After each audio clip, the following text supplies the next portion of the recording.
श्रीक्षेत्र में श्रीजीऊ बाहुड़ा यात्रा एवं सुनाबेश समाप्त होईछि। 9 दिनर लीलाखेला सारी जन्मवेदी रत्नवेदी को तीन ठाकुर बाहुड़ी आसिबा परे गतकाली सुनाबेश अनुष्ठित हो जाइछि। रथ उपरे नानादी अलंकार भूषित होई भक्तों को दर्शन देइछन्ति भगवान।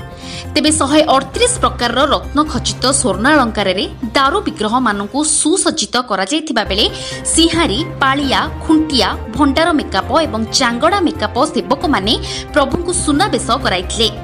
एही अपूर्व दृश्य को देखिबा पई बड़दाण्डरे लक्ष लक्ष भक्तों को सुଅ छुटिथिला। आध्यात्मिक परिवेश मध्यरे फाटी पडुथिला बड़दाण्ड। तेबे भिड़ को आखिरे रखी पुलिस पक्षरु व्यापक बंदोबस्त कराजिबा सह ट्राफिक कटकणा को कड़ाकड़ी करा जायथिला।